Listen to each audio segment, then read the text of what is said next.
Pour cet exercice, il faut cocher là où les bonnes réponses. Donc, le cosinus de petit x égale moins 1 demi. Alors, moins 1 demi pour le cosinus, ça va être ici.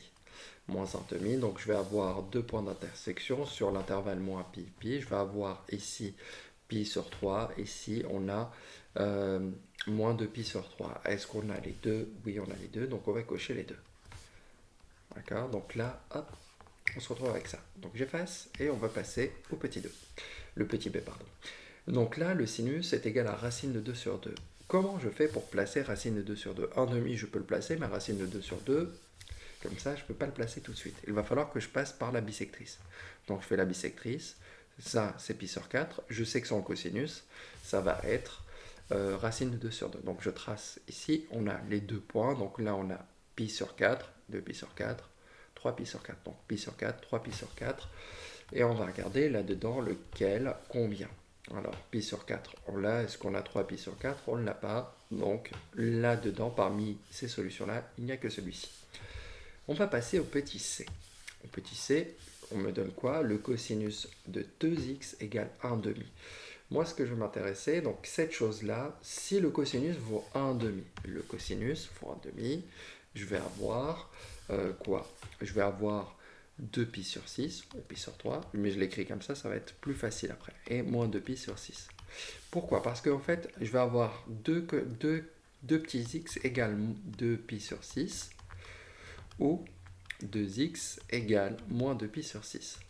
Donc quand on va diviser par 2, c'est soit pi, donc x égale pi sur 3, ou x égale moins pi sur 3. Moins pi sur 6, pardon. Donc je vais diviser par 2. Donc là, ça fait pi sur 6 ou moins pi sur 6. Là-dedans, hop, il n'y en a qu'une, deux parmi les deux. Normalement, il y a deux solutions, mais parmi les solutions proposées, il n'y en a qu'une. Et je vais passer à l'exercice numéro 2. Pour l'exercice numéro 2, nous avons une équation à résoudre sur R et non pas sur l'intervalle moins pi. Pi. Donc il va y avoir plus de capi. Normalement, c'est quelque chose qu'on a déjà vu. Donc on a cette chose, donc la sinus de pi sur 3 moins 3x égale moins 1 demi. Le sinus est égal à moins 1 demi, c'est-à-dire si je trace la droite, je sais que les nombres que je vais avoir, là, qu'est-ce qui correspond? Qu'est-ce qui a un sinus qui est égal à moins racine de 2 sur moins 1 demi, pardon, ça va être quoi? Ça va être moins pi sur 6 et moins 5 pi sur 6. Or, attention, c'est cette chose-là qui est soit égale à moins pi sur 6 ou soit égale à moins 5 pi sur 6 modulo de pi, donc plus 2 capi. Ceci revient à dire que hop, pi sur 3 moins 3x, c'est égal à moins pi sur 6, attention, plus 2 capi, ou pi sur 3 moins 3x égale moins 5 pi sur 6 plus 2 capi, avec k appartenant à z.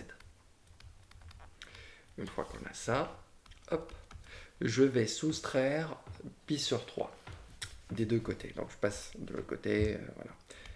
On résout. Donc on essaye d'isoler le petit x. Alors je vais avoir moins pi sur 6 moins pi sur 3, c'est-à-dire moins pi sur 6 moins 2 pi sur 6. Ça nous fait moins 3 pi sur 6. Moins 3 pi sur 6 plus 2 capi. Ou je vais avoir donc là, moins 3x égale moins 5 pi sur 6 moins 2 pi sur 6, ça nous fait moins 7 pi sur 6. Ok, donc là, plus 2 capi. Avec k appartenant à z. Donc là, une fois qu'on a ça, on va tout diviser par moins 3. Alors, donc là, ce que je vais faire, je vais diviser le tout par moins 3. Donc x égale, donc moins 3 divisé par moins 3, ça va faire 1. Donc moins 2 capi sur 3, ou x égale, donc là, 7 pi, je ne peux pas diviser 7 par 3, donc on va multiplier le dénominateur par 3. 18, moins par moins, ça va faire plus. D'accord? Donc 18 moins 2k pi. D'ailleurs, je peux laisser 2k pi parce que si un nombre appartient à z, sur l'opposé aussi. Mais je le laisse comme ça je ne me perds pas avec les signes. Et voilà. Donc là, il y a une autre façon de présenter ça, c'est l'ensemble des solutions du type pi sur 6 moins 2k pi sur 3, bon, 7pi sur 18 moins 2k pi sur 3 d'ailleurs, hop, 2k pi sur 3, sachant que, hop, avec k qui parcourt z. Et voilà, on a résolu l'exercice numéro 2. On va passer à l'exercice 3, on l'a fait en classe, mais on va le refaire ici.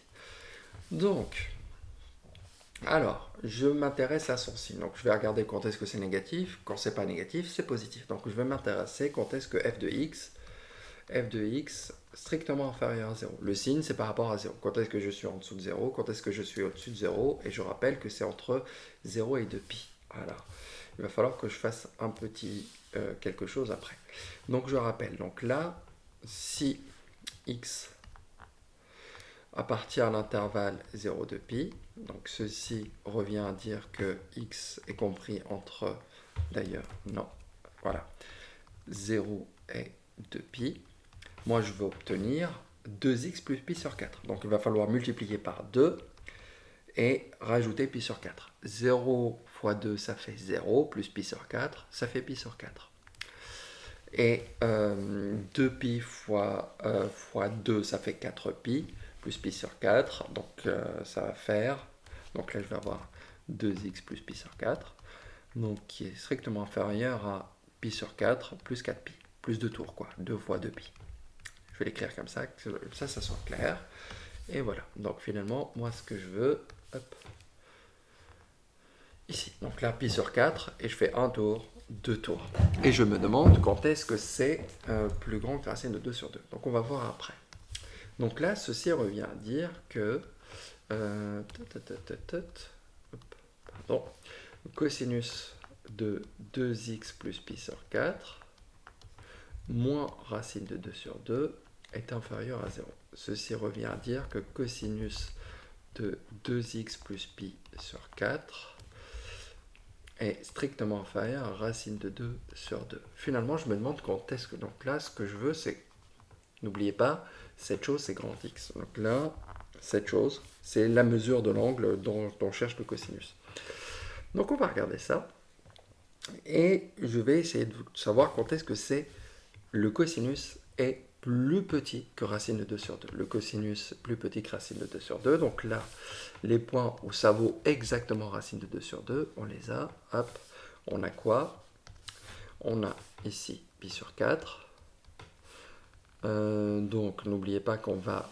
Donc on part de pi sur 4 et on tourne. Donc là, pi sur 4, 1, donc 2, 3, 4, 5, 6, 7, 7 pi sur 4, 8, 9, 9 pi sur 4, 10, 11, 12, 13, 14, 15, 15 pi sur 4, 16, 17, mais je ne le prends pas puisque, vous voyez bien, on fait 2 tours mais sans prendre la valeur. Donc là, je sais quand est-ce que je vais passer par cette droite-là.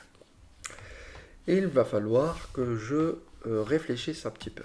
Quand est-ce que le cosinus est plus petit que racine de 2 sur 2? Plus petit, c'est à gauche. D'accord? Il faudrait que ça soit dans cette partie-là.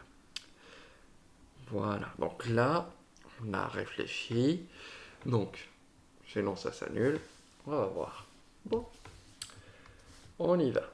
Donc là, cette chose-là est négative. Donc là, hop, quand ce qu'il y a à l'intérieur, cette chose-là est comprise entre plus pi sur 4, est comprise entre, d'ailleurs, strictement pi sur 4 et 7 pi sur 4.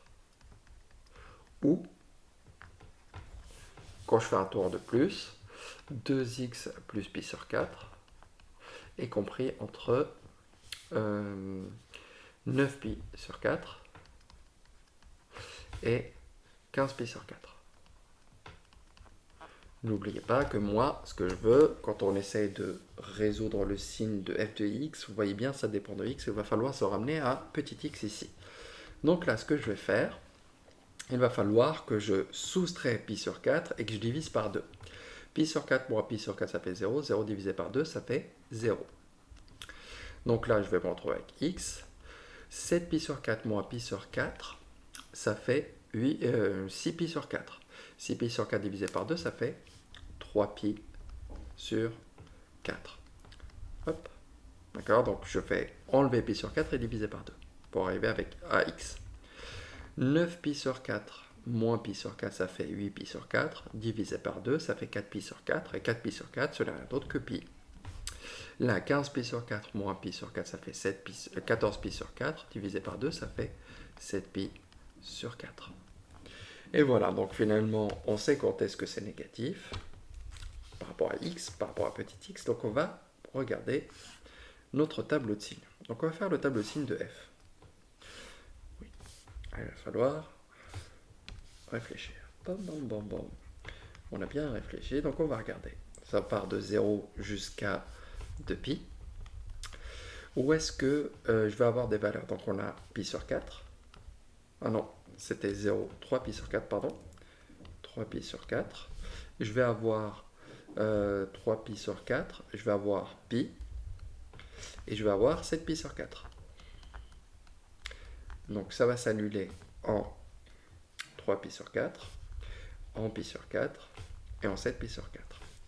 Je sais que c'est négatif entre 0 et 3 pi sur 4 et entre pi et 7 pi sur 4. Ailleurs, c'est comment? C'est positif. Et voilà, j'en ai déduit le signe de f.